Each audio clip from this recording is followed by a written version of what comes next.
to tell you, man, we only had one paid person in my entire campaign.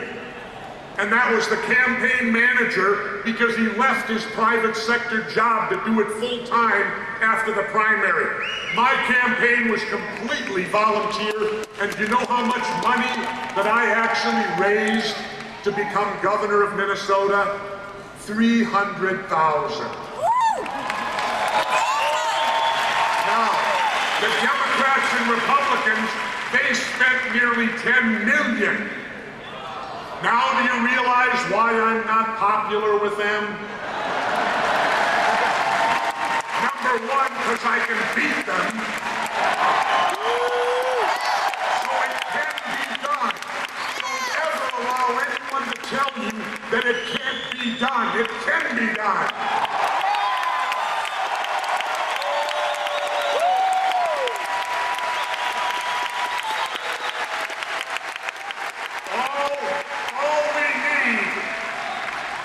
Not this year. All we need is a fair and level playing field. And that's what we're here to achieve, is to try to get a fair and level playing field so the rest of us, America, and believe me, here in Minnesota, independents on polls, we're the majority, 40%.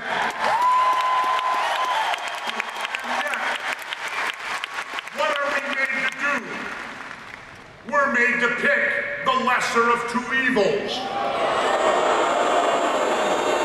Well, in the words of the late, great Jerry Garcia of the Grateful Dead, Jerry always said if you're made to pick the lesser of two evils, it means you're still picking evil. Now, we need to demand more. We need to demand more of our elected officials, and we need to demand honesty. I'm tired of being sold the bill of goods. I'm tired of the dishonesty that's in government today. But you know who's responsible for it? We are. Personal responsibility. We are responsible.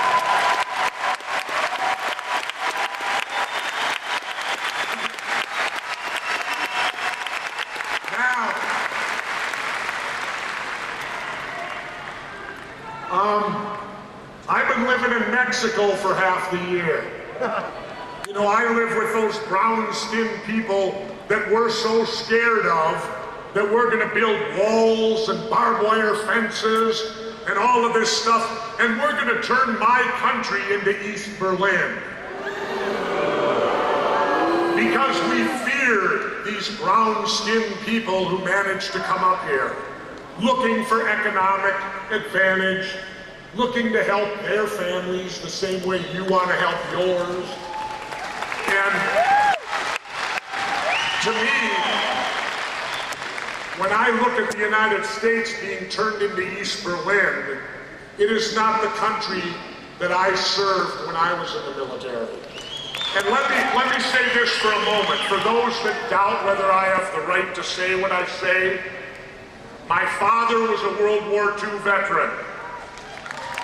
My mother was a World War II veteran. How many people can say their mom served as a nurse in North Africa? My brother's a Vietnam veteran, as am I. So I think my family has earned the right to speak in what's supposed to be a free country.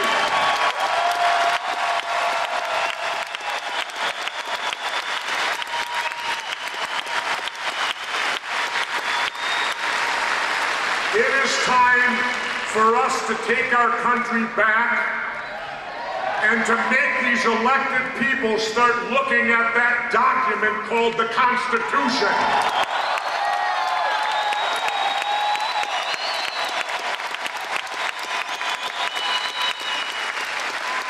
Because what can our country possibly be without the very document that holds all of it together? Today, the Democrats and Republicans could give a damn less about the Constitution. They violate it all the time. I mean, look what just happened. The Democrats gutted the Fourth Amendment. They gave the president the right to wiretap you, read your emails, and do all of that stuff.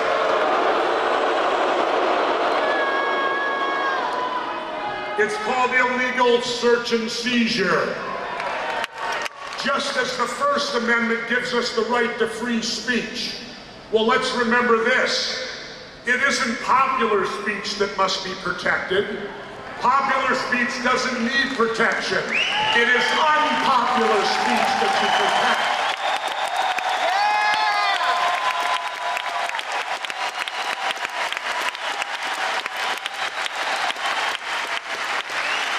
And now, if we may, let's move to that Second Amendment. Now, I'm not a gun-toting fool, but I get so pissed off when I hear them saying, well, we're not going to take away your ability to hunt. Well, ladies and gentlemen, I got news for you. When our forefathers wrote the Constitution with the right to bear arms, it was not about hunting and fishing because, back then, if you didn't hunt or fish, you didn't eat. The Second Amendment, the right to bear arms, is there so that we, the public, if our government gets out of control, we have the ability to rise up and change it.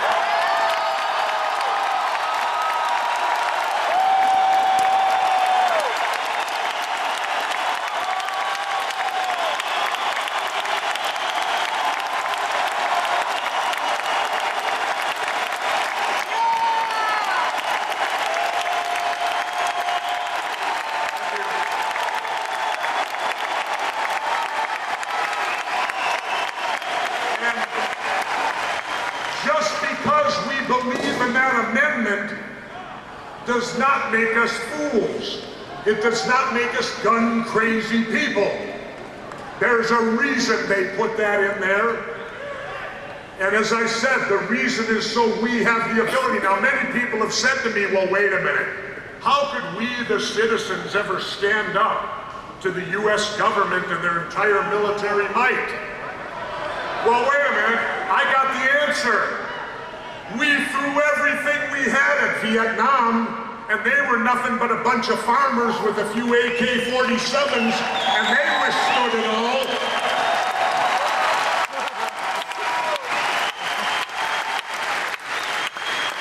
So, ladies and gentlemen, don't ever let them take our rights. The hell with this Patriot Act.